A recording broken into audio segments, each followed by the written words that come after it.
damos una cordial bienvenida a este estudio de la lección de la Escuela Sabática con la Voz de la Esperanza.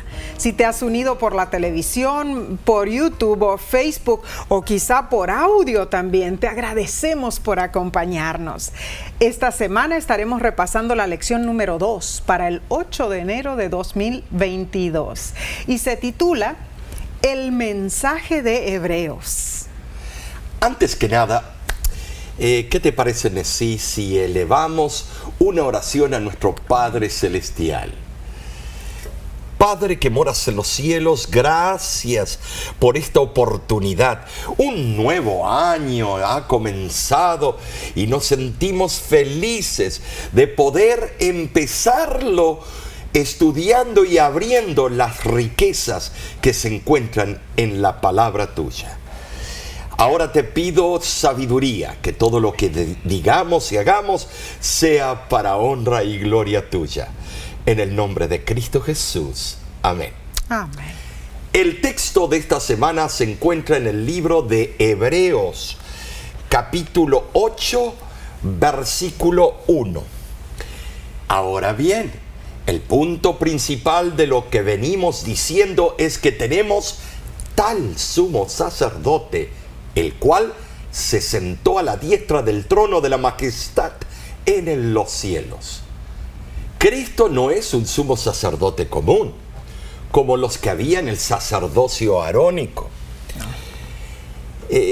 Los sacerdotes en el servicio arónico servían en el tabernáculo terrenal. Así es. Cristo sirve junto al trono del Padre Celestial. Esto es relevante, Nesí. Claro que sí. No olvidemos que el Padre y el Hijo son inseparables. Y digo esto porque el Hijo revela al Padre.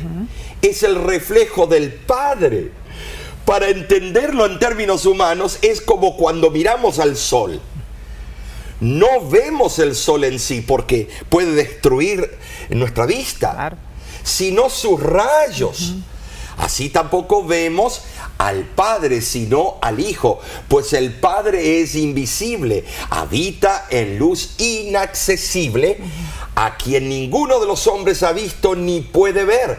Primera de Timoteo, capítulo 6, versículo 16. Ay, Omar, qué gran y maravilloso misterio en realidad. Así es.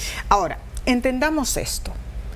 Cristo Jesús no llegó a ser el resplandor de la gloria de Dios. Él ya lo era y siempre lo ha sido. Amén. Así es. Esto, mis hermanos, constituye el fundamento esencial y eterno de su personalidad. Cuando la Biblia dice que Cristo es la imagen misma de la hipóstasis del Padre, significa más que una semejanza externa. Es la expresión exacta y verdadera de la naturaleza íntima de Dios. No hay duda alguna. Cristo Jesús es quien sostiene las cosas en todo el universo y es quien mantiene a los cuerpos celestes en las órbitas prefijadas. Por ejemplo, Colosenses 1:17 dice: y Él es antes de todas las cosas, y todas las cosas en Él subsisten. Aquí se usa el vocablo griego phero, que es más abarcante que subsistir o consistir, pues incluye el concepto de una acción deliberada, llena de propósito. Esta definición cambia el concepto de un poder que solo sostiene el universo físico, pues nos da a entender que Él es el poder de un ser, que el poder de Él es de un ser inteligente. Claro que sí. Que tiene un plan específico y se halla en el proceso de llevarlo a cabo en su más mínimo detalle en sí. Impresionante. Ahora, Hebreos capítulo 8, versículo 1 dice que Dios sentó a Cristo a su diestra y aún más colocó su aprobación sobre toda la obra que Cristo había hecho en la tierra y la aceptó por completo. Dios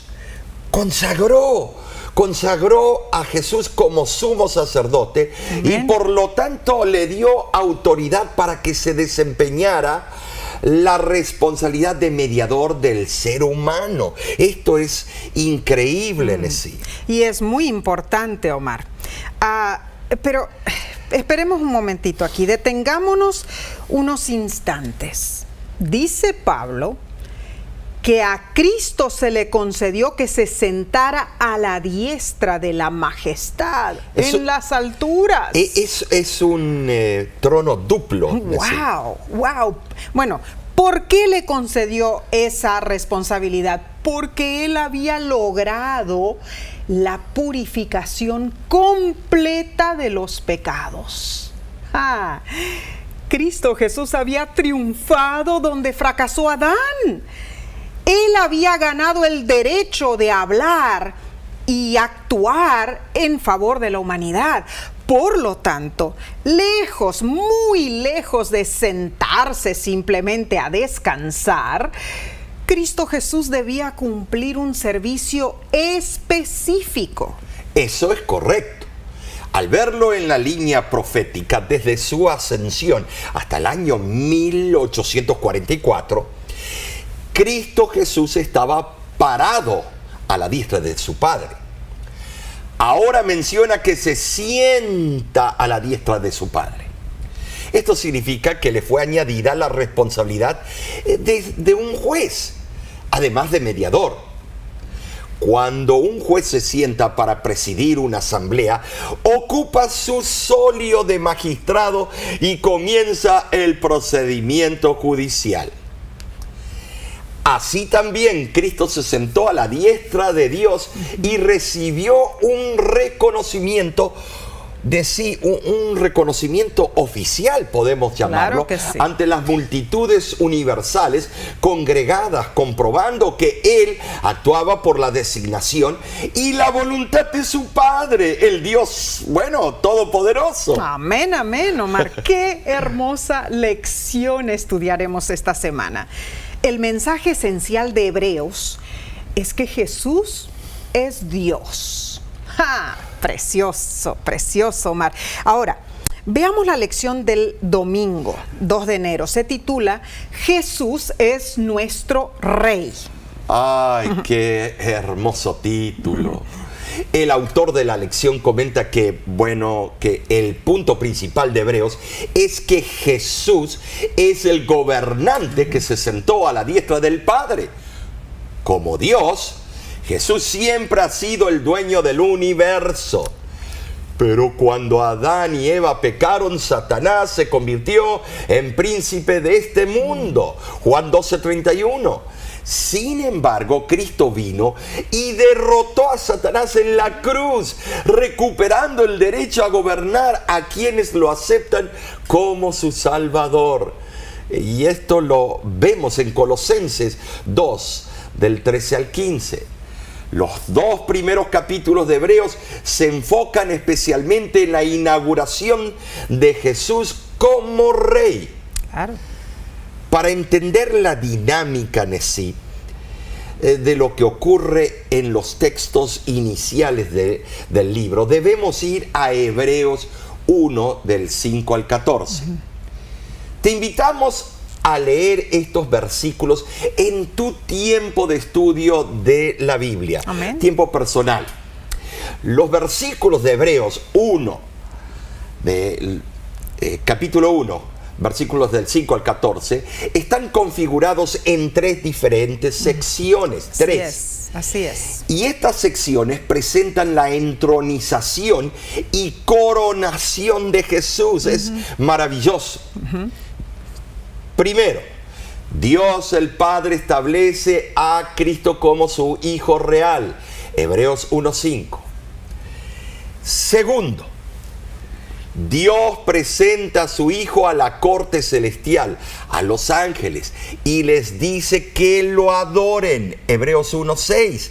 Mientras el Padre lo proclama como eterno creador y soberano. Hebreos 1, del 8 al 12.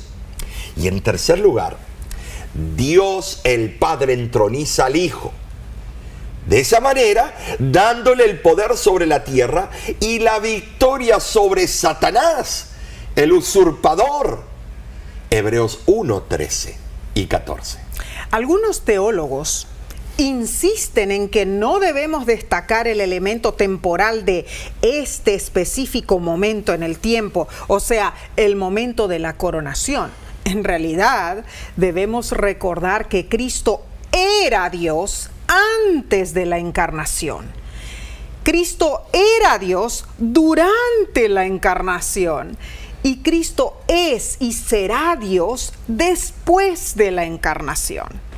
En cualquiera de esas etapas le correspondía a Jesús la adoración de parte de todos los seres creados. Cuando vemos, Omar, la orden de Dios, ¿no es cierto? Para adorar a Jesús. Allí se destaca y se enaltece la supremacía de Cristo Jesús, ¿verdad? Y tienes razón, sí, es tremendo. El más importante aspecto del hecho de que Jesús, siendo divino, tomó la naturaleza humana, fue porque esa era la única manera para redimirnos. Así es. La única, no hay otra. No hay otra. Por eso se rebajó. Porque su amor por nosotros es inefable. Gloria a Dios. Pero el haber tomado la naturaleza humana no rebajó su estatus divino. No.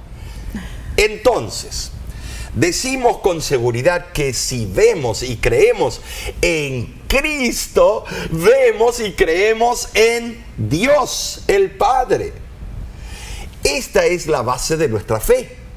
La información más crucial que tenemos sobre Dios viene de Cristo Jesús, especialmente la forma que Él demuestra quién es Dios en verdad.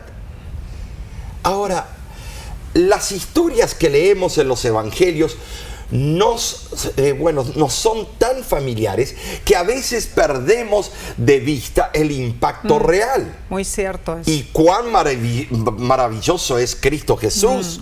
Cierto. En verdad, Jesús no fue lo que los líderes terrenales querían, e incluso lo enjuiciaron a la muerte por esa razón.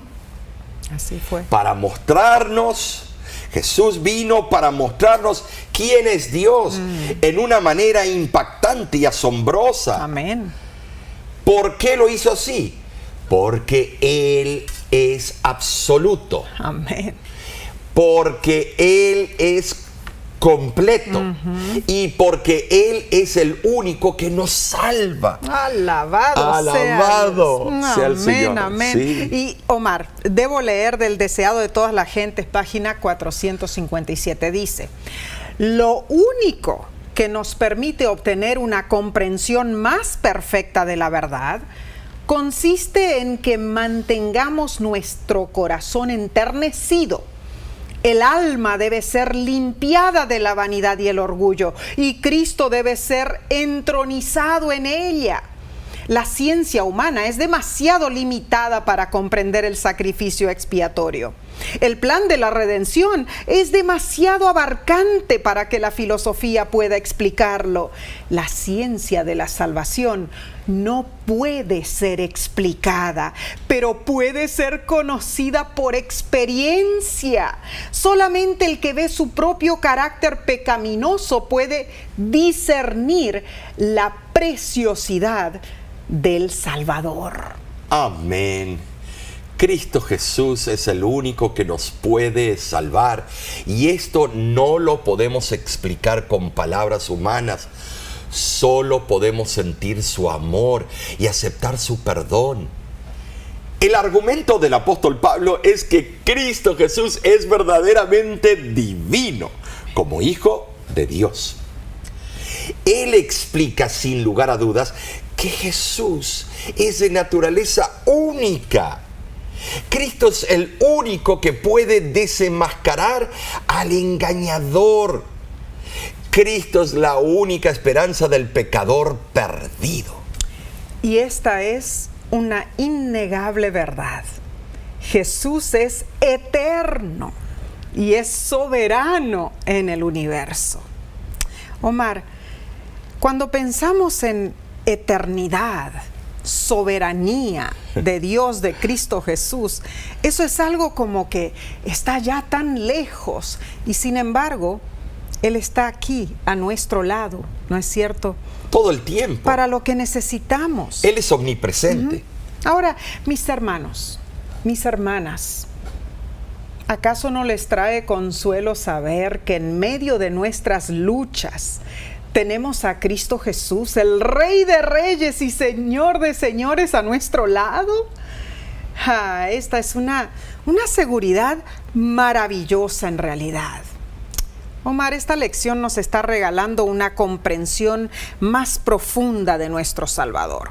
Así es. Muchos piensan, el libro de Hebreos muchas veces tiene cosas muy complicadas, pero al contrario, nos está abriendo el entendimiento, estamos captando quizá detalles que no habíamos pensado antes sobre el estudio de este hermoso libro. Y no solamente eso, me da alegría que Pablo sea el autor, porque en los otros libros, en las otras epístolas que él escribió, a veces vemos que él le habla a un grupo de judíos específico y a veces a un grupo de gentiles. Así es. Y entonces muchas veces tomamos versículos para expresar una idea o filosofía o teología que tengamos y no vemos el trasfondo. En cambio, el libro de Hebreos es el libro de Hebreos.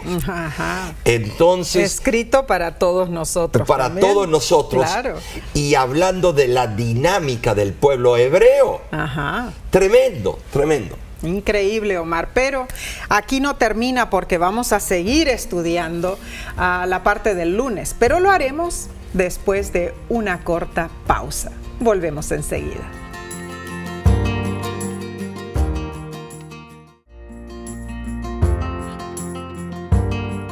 Qué gozo y alegría nos da que nos acompañes para que juntos estudiemos esta linda lección de escuela sabática. Pasemos a la parte del lunes, 3 de enero, titulada Jesús es nuestro mediador. Título más apropiado no puede haber. Una percepción interesante de la teología del Antiguo Testamento es que el prometido rey davídico representaría a la nación ante Dios.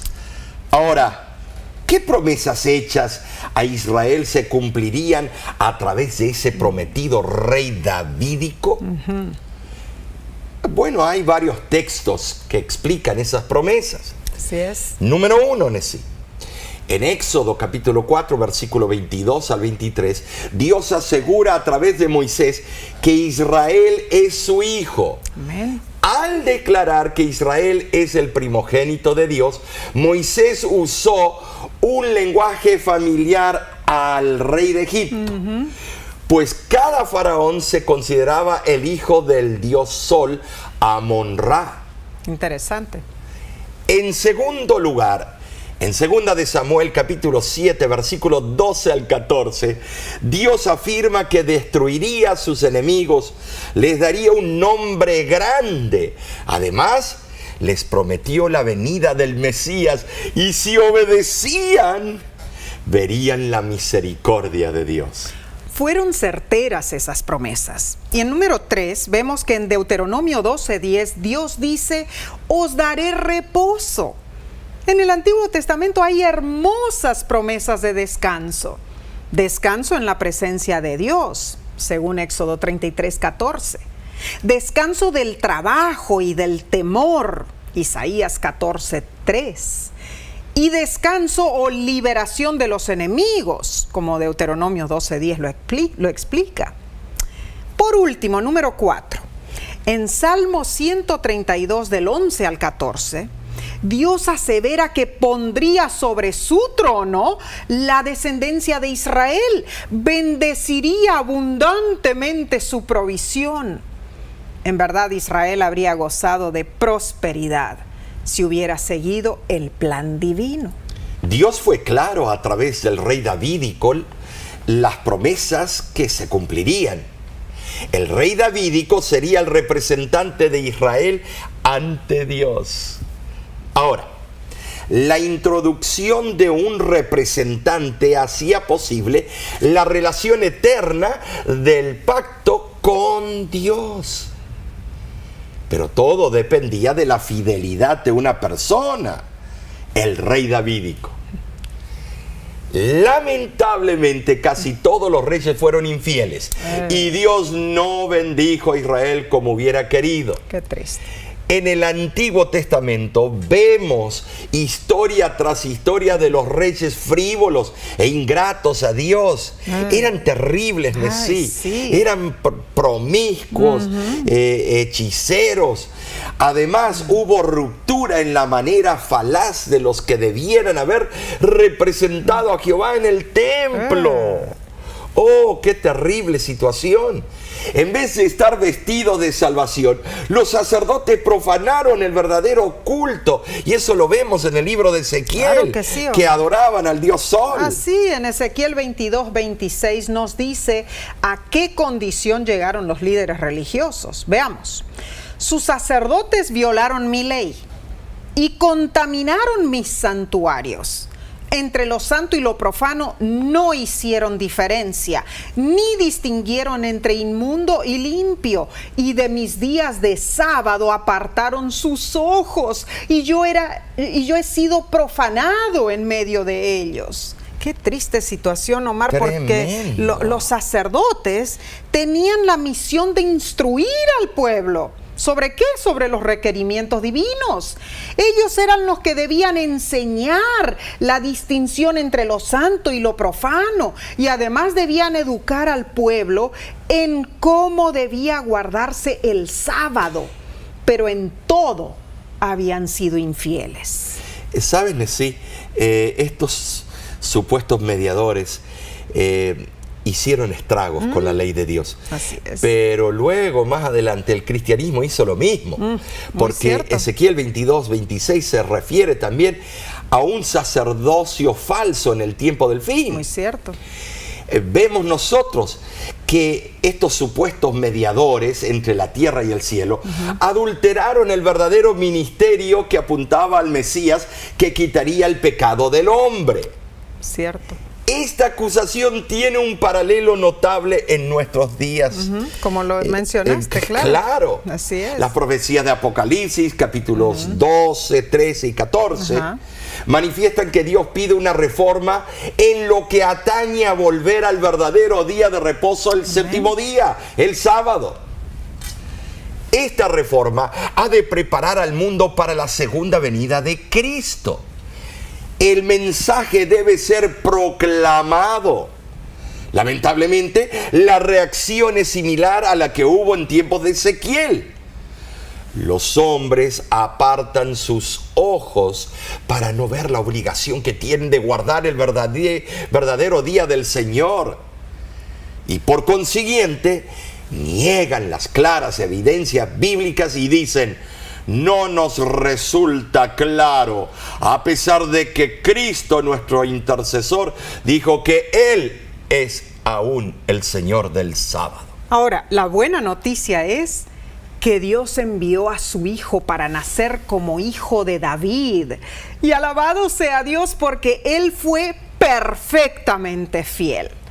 En Cristo Jesús se cumplieron todas las promesas hechas por Dios a su pueblo. Elena G. de White, en su libro Hijos e Hijas de Dios, dice lo siguiente: Jesús vino al mundo para ilustrar el carácter de Dios en su propia vida y barrió todas las falsas interpretaciones que Satanás había elaborado y reveló la gloria de Dios. En Cristo se cumplieron todas las promesas divinas. En verdad, cuando Dios bendice al Rey, todo el pueblo cosecha los beneficios. Jesús es el mediador perfecto de las bendiciones divinas. Nuestra salvación depende de lo que Jesús ha hecho por nosotros. Pero ¿cuántas veces nos olvidamos de serle agradecidos? Esto me recuerda la historia del joven Edward Spencer.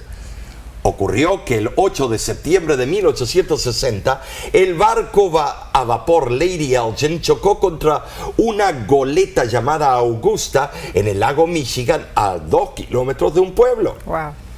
De los 393 pasajeros, 279 se ahogaron. Qué triste. Edward Spencer era un ávido nadador y al ver la catástrofe, amarró una cuerda alrededor de su cintura y se metió a lo largo para salvar a los pasajeros. Y me imagino que el lago estaba frío en Y septiembre. claro, imagínate. Uno por uno los trajo a la playa, regresando repetidas veces para salvar a otro más. En total, Edward pudo salvar a 17 personas. Tremendo. Y al no poder con su acto heroico, Edward se desplomó exhausto del cansancio. Pobrecito, el esfuerzo Pobre. que hizo. Los nervios en sus piernas quedaron tan dañados que no volvió a caminar. Ay, qué triste. Pero años después, Nessie, alguien le pidió relatar la experiencia de esa noche. Y al terminar, Edward dijo: ni uno de los 17 que ayudé regresó para darme las gracias. Ni uno.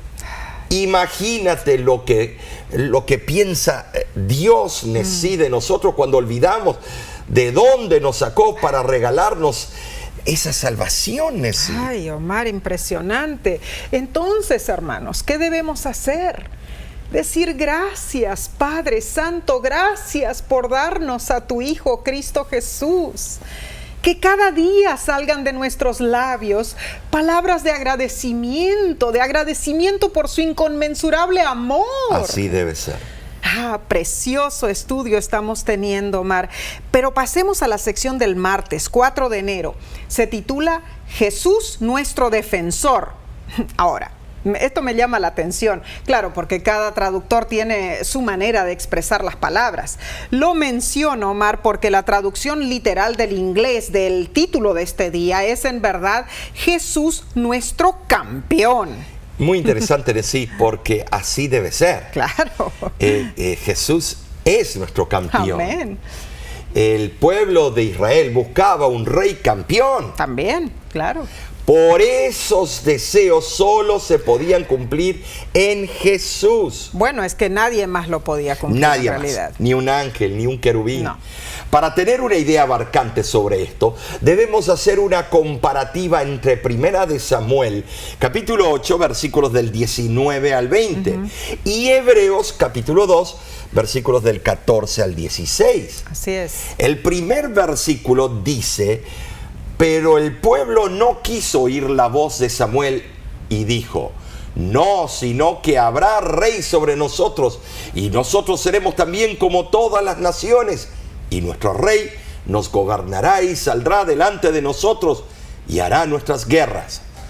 Bueno, ahí Omar, estás diciendo cuando el pueblo decidió, ¿no es cierto? Claro. Queremos un campeón. Punto. Ya. Y el segundo versículo, allí en Hebreos 2, 14 al 16, dice: así que por cuanto los hijos participaron de carne y sangre, él también participó de lo mismo, para destruir por medio de la muerte al que tenía el imperio de la muerte, esto es, al diablo, y librar a todos los que por el temor de la muerte estaban durante toda la vida sujetos a servidumbre, porque ciertamente no socorrió a los ángeles, sino que socorrió a la descendencia de Abraham. En Primera de Samuel vemos que los israelitas estaban disgustados con la codicia y los latrocinios de los dirigentes sacerdotales, Claro. como los hijos de Elí y de Samuel. Cierto. Tanto que pensaron que la solución se hallaba en someterse a la férula de un rey. Se olvidaron de que un rey encontraría aún más oportunidades para demostrar favoritismo y para satisfacer sus deseos egoístas que los sacerdotes tenían ellos, esos sacerdotes disolutos. Por eso en Hebreos leímos quién es el verdadero campeón de los débiles seres humanos. Cristo se hizo hombre para poder compenetrarse en todas las experiencias de la humanidad. Cuando Él murió en la cruz, pareció como si Satanás hubiera triunfado, porque hasta el Hijo de Dios parecía con su muerte reconocer el poder del enemigo. Pero Dios tenía otro propósito. Cristo fue el vencedor, ató al adversario y liberó a los que él tenía prisioneros. Cristo entró en el reino tenebroso de la muerte, sí, en el baluarte de Satanás, y le arrebató la presa. Satanás pensó que tenía a Cristo en su poder. Cuando la tumba fue sellada, estando Cristo dentro de ella, Satanás se regocijó. Pero Cristo Jesús rompió las ataduras de la muerte y salió de la tumba, pues era imposible que fuese retenido por ella, dice Hechos 2:24. Gloria a Dios por el poder de nuestro Salvador Jesús. En toda la Biblia vemos prueba del poder libertador y vencedor de Dios. La lección nos invita a leer Isaías 42:13 para ver otro ejemplo de cómo Jehová se describe a sí mismo, y dice así: Jehová saldrá como gigante y como hombre de guerra despertará celo, gritará, voceará, se esforzará sobre sus enemigos. Cuando puedas, te invito a leer Isaías 59 del 15 al 20 para entender más detalladamente cómo Jehová se describe como nuestro campeón, nuestro defensor. ¿Estás contento en realidad de que tienes un campeón a tu lado? Cristo venció la muerte por ti, para salvarte a ti, para salvarme a mí. Qué hermoso privilegio tenemos. Omar, tenemos un Dios todopoderoso. Amén por eso. Amén. La lección explica que como cristianos, a menudo pensamos que estamos enredados en un combate solitario con Satanás. Y es cierto, pues Efesios 6, del 10 al 18, dice que estamos en combate con el diablo. Pero Dios es nuestro campeón. Gloria a Dios. Nuestro defensor. Él va a la batalla ante nosotros. Así es. Somos parte de su ejército. Wow. Por eso debemos usar su armadura. Además, no peleamos solos, mis hermanos. No, Efesios 6 hace mención en forma plural, o sea que juntos, como iglesia, tomamos la armadura. Unidos batallamos detrás de nuestro campeón, nuestro poderoso Salvador. ¿Estás usando la armadura de Dios? Él anhela ayudarte en tus luchas, en tus tentaciones diarias. Omar, cuando pensamos en todo lo que Dios nos ofrece, en la seguridad, si solamente nosotros hacemos su voluntad, tomamos su armadura, estaremos seguros de todas las acechanzas del enemigo. Tenemos la espada de dos filos. Así tenemos el escudo. Amén. Tenemos amén. el casco. Todo. Tenemos todo dado por Cristo. Así es. Porque cuando Él venció al pecado y al gran acusador en la cruz del Calvario, nos facilitó toda la armadura, nos dio en forma gratuita, pero tenemos que pedirla, tenemos que ansiarla, tenemos que ejercer fe. Todo eso es acción. Acción, no hay ningún verbo pasivo. No en podemos estarnos quietos, hermanos. Hoy es el día para aceptar lo que Dios te ofrece a ti. La palabra se llama iniciativa. Amén, amén. La iniciativa, tenemos que tener iniciativa. Claro que Cristo en nosotros nos da la iniciativa, pero tiene que haber una iniciativa de levantarnos de donde estamos, abrir la puerta de nuestro corazón y permitir que Cristo inunde nuestra alma. Y más, que obre en nosotros para cambiar este corazón duro que tenemos. De piedra y a un corazón de carne. Un corazón de carne. Preciosa obra hace Dios por nosotros. Y seguiremos estudiando esto, está muy bello. Enseguida lo haremos, pero primero tomaremos un corto descanso. Y volvemos en unos instantes. No te vayas.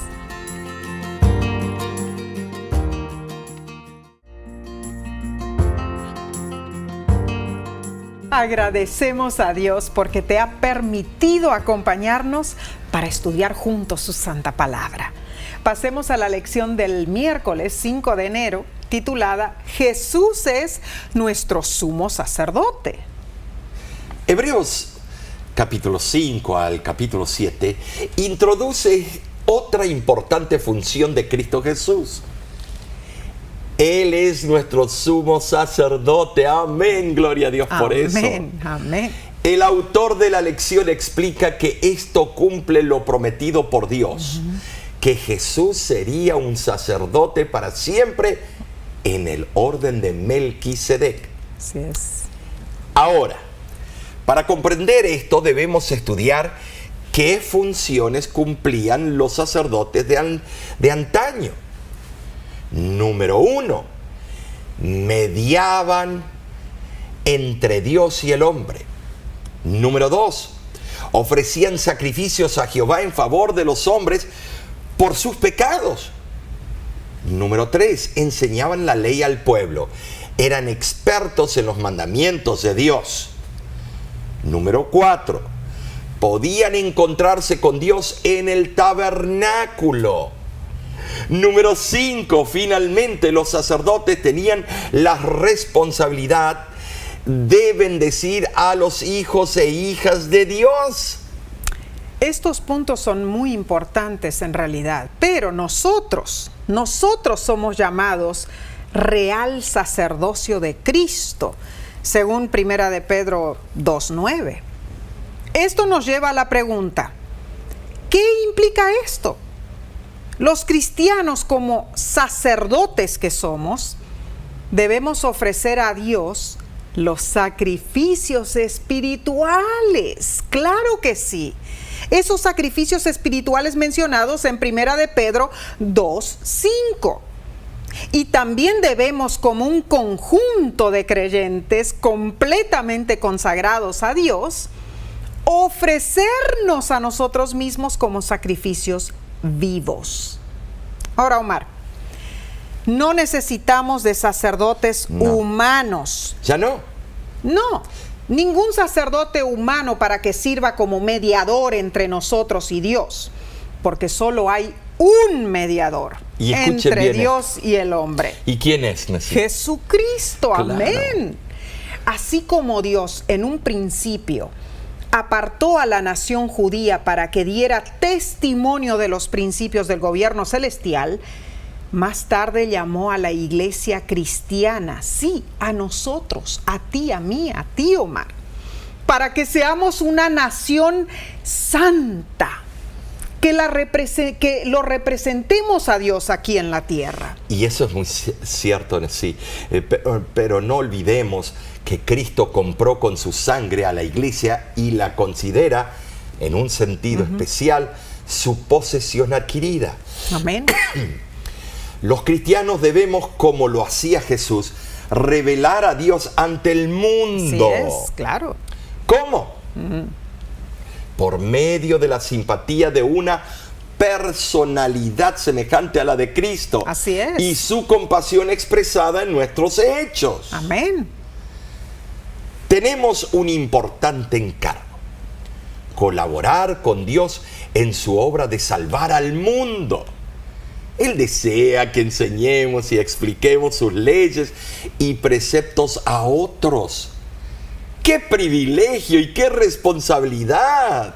Hermanos, Dios adquirió a la iglesia como su posesión especial. ¿Para qué? Para que juntos podamos reflejar los preciosos rasgos del carácter divino en nuestras vidas.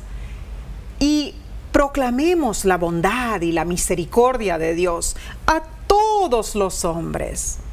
La pluma inspirada lo corrobora en el libro Joyas de los Testimonios, volumen 1, y dice lo siguiente: sobre todos los demás pueblos del mundo, los adventistas del séptimo día debieran ser modelos de piedad, santos de corazón y conducta. Si los que hacen tan alta profesión de fe se complacen en el pecado y la iniquidad, su culpa será muy grande. El Señor reprende los pecados de uno para que se sientan amonestados y teman, Las amonestaciones y reprensiones no se dan a los que yerran entre los adventistas porque su vida sea más censurable que la de los profesos cristianos de las iglesias nominales, sino porque tienen gran luz y porque por su profesión de fe han asumido la posición de pueblo especial y escogido de Dios y llevan la ley de Dios escrita en su corazón. Al prestar obediencia a las leyes de su gobierno, manifiestan su lealtad al Dios del cielo. Son los representantes de Dios en la tierra. Cualquier pecado que haya en ellos los separa de Dios y deshonra su nombre y brinda a los enemigos de su santa ley la ocasión de echar oprobio sobre su causa y su pueblo, a quien ha llamado linaje escogido, real sacerdocio, gente santa, pueblo adquirido, a fin de que manifiesten las alabanzas de aquel que los ha llamado de las tinieblas a su luz admirable. Cuán certero es el mensaje inspirado por Dios. Entonces, debemos preguntarnos, ¿es nuestra iglesia tan solo una iglesia más?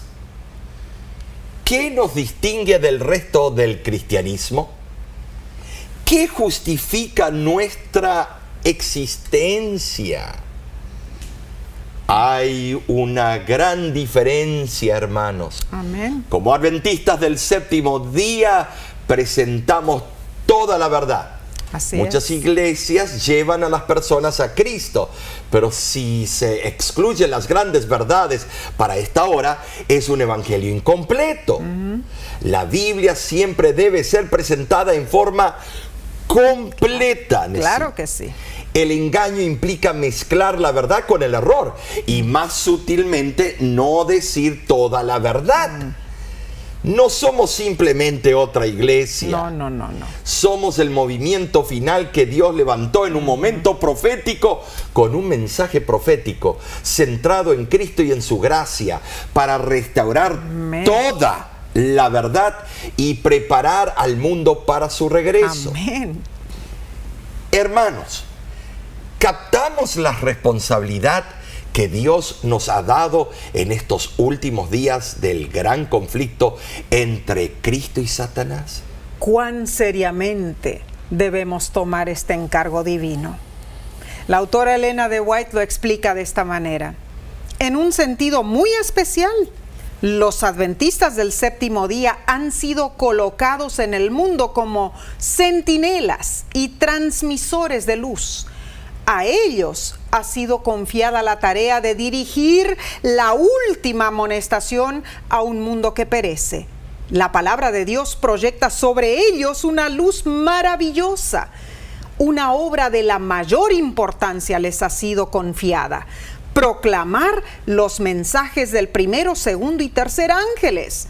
Ninguna otra obra puede ser comparada con esta y nada debe desviar nuestra atención de ella. Mis hermanos, esto es serio, es nuestra oración que tú consideres tu responsabilidad como linaje escogido y real sacerdocio de Dios. Omar, esto es como un reloj con una alarma de alerta, ¿no es cierto?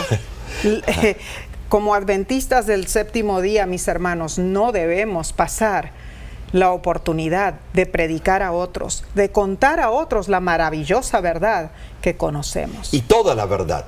No lo que nos conviene, no lo que la persona quiera escuchar. Así es. Hay que hablarles aún de lo que no les gustaría escuchar. Y muchas veces nosotros también hablamos de cosas que a nosotros no nos gustan, ¿no es Claro. cierto? O sea que eso también tenemos que cubrir si es que está en la Biblia y es verdad de parte del cielo. Pero esto sigue en eso. Claro que sí. Pasemos al estudio del día jueves 6 de enero y se titula Jesús es mediador de un mejor pacto. Aquí hay que detenerse. Claro que sí. ¿Cómo mejor pacto? Si Él así lo fue el dice. autor de todos los pactos, ¿cómo puede mejorar lo que sale de la boca de Dios? Wow. Bueno, veamos lo que en sí está diciendo. El autor de la lección nos asegura que los capítulos del 8 al 10 de Hebreos se centran en la obra de Jesús como mediador de un nuevo pacto. El antiguo pacto fue simplemente un símbolo, un presagio de las cosas buenas que vendrían. Sus instituciones fueron diseñadas para prefigurar e ilustrar la obra que Jesús haría en el futuro. Así los sacerdotes antiguos prefiguraron a Jesús, pero eran mortales y pecadores. Cierto. No pudieron proporcionar la ministración perfecta de Cristo Jesús. Ellos ministraron en un santuario que era una copia y sombra del santuario celestial. Omar, bendito sea Dios, nuestro Padre Celestial, porque Jesucristo ministra en el verdadero santuario celestial. Amén. Y más aún, nos provee acceso al Padre Celestial. Hermanos, podemos tener ese acceso con solo creer en Jesús. Amén, así sea. En su sacrificio perfecto por cada uno de nosotros. La lección nos invita a leer Hebreos 8 del 8 al 12 para ver la promesa de Dios para nosotros en el nuevo pacto. Leamos. Porque reprendiéndolos dice: He aquí vienen días, dice el Señor, en que estableceré con la casa de Israel y la casa de Judá un nuevo pacto, no como el que hice con sus padres el día que los tomé de la mano para sacarlos de la tierra de Egipto, porque ellos no permanecieron en mi pacto, y yo me desentendí de ellos, dice el Señor. Por lo cual, este es el pacto que haré con la casa de Israel después de aquellos días, dice el Señor.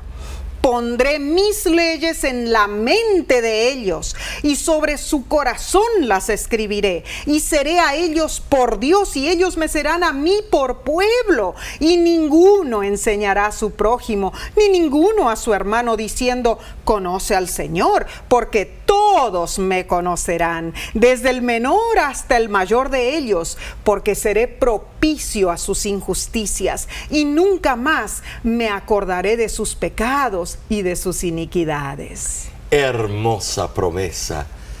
Con el nuevo pacto, Dios puso sus leyes en nuestro corazón. Ya no hay sacrificios que se necesiten hacer en el templo del desierto como lo hacía el pueblo de Israel. La inauguración del nuevo pacto ofrece lo que solo el único, perfecto y eterno sumo sacerdote, Cristo Jesús, puede ofrecer. Amén. Él no solamente graba las leyes de Dios en nuestro corazón, sino que nos ofrece perdón, Amén. nos limpia y nos transforma. Gloria a Dios. En verdad, nos hace nuevas criaturas. Hermoso. Como dice 2 Corintios 5:17. Y como sumo sacerdote celestial, Cristo Jesús nos abre la puerta de acceso a la presencia misma de Dios. Amén, Omar, amén. Preciosa obra salvífica en nuestro favor. ¿No lo crees tú? Omar, cuando pensamos en la realidad de todo lo que Dios ha hecho por nosotros y cuán minúsculos y también cuán inconsiderados somos nosotros muchas veces con estas cosas sacras, Sí, así es. tan especiales que Dios en su divino amor en realidad nos otorgó. Y voy a leer una hermosa cita del libro Dios nos cuida, donde la señora White dice lo siguiente: la fortaleza de toda alma reside en Dios y no en el hombre. La quietud y la confianza han de ser la fuerza de todos los que dediquen su corazón a Dios. Cristo no manifiesta un interés casual en nosotros. El suyo es más fuerte que el de una madre por su hijo. Nuestro Salvador nos ha comprado por medio de sufrimientos y penas, por insultos, reproches, abusos, burlas, rechazo y muerte. Él te está mirando, tembloroso Hijo de Dios. Él te dará seguridad bajo su protección. Nuestra débil naturaleza humana no impedirá nuestro acceso al Padre Celestial, porque Cristo murió para interceder por nosotros. Ay, Omar, qué preciosas palabras en realidad nos da esta cita, ¿no es cierto? Al punto. Hermano, hermana, ¿todavía dudas del amor de Dios? Tanto ha hecho Él por ti. Te invitamos a que recibas hoy en tu corazón su amor, su ley, su plan para ti. Así sea, sí. La verdad que sí, esa es nuestra petición. Amén. Esta semana hemos aprendido que Jesús es nuestro mediador, nuestro defensor. Así es. Y nuestro campeón. Gloria a Dios. El que toma la delantera en la batalla contra el enemigo. Así es. Satanás busca destruirnos, y no solo a nosotros como personas, sino también a la iglesia. La pregunta que debemos hacernos es: ¿cómo podemos luchar como iglesia, como hermandad, para formar un regimiento fiel, para que seamos parte del grupo que ahinca toda su fe en Cristo Jesús? Solo lo podremos lograr juntos, unidos, entregando nuestras vidas completamente a Dios. Solo con Cristo obtendremos la victoria, sí. Debemos entender que solo Cristo nos puede dar la victoria. Cristo es nuestro capitán, Cristo es nuestro campeón. Cristo es el único que nos puede hacer victoriosos. Y lo más lindo, Omar, es que Él va a la delantera, ¿no es cierto? Leímos que claramente Jesús es el que va primero allí en la fila del ejército. No como los presidentes modernos que mandan a todos nuestros hijos allá adelante a que los maten, no. y él se queda en su casa presidencial dando órdenes. No, Cristo Jesús está ahí. Cristo iba adelante. Bueno, algunos dirán, sí, bueno, porque él es Dios, por eso Él va adelante. No, Él murió por nosotros. Claro, Él fue a la delantera y tuvo que morir por nosotros. Es cierto. Un verdadero líder. No es un político que promete muchas cosas y no las hace, sino es nuestro Salvador, Redentor, nuestro capitán, nuestro ¿qué? Es nuestro Salvador. No, y nuestro campeón.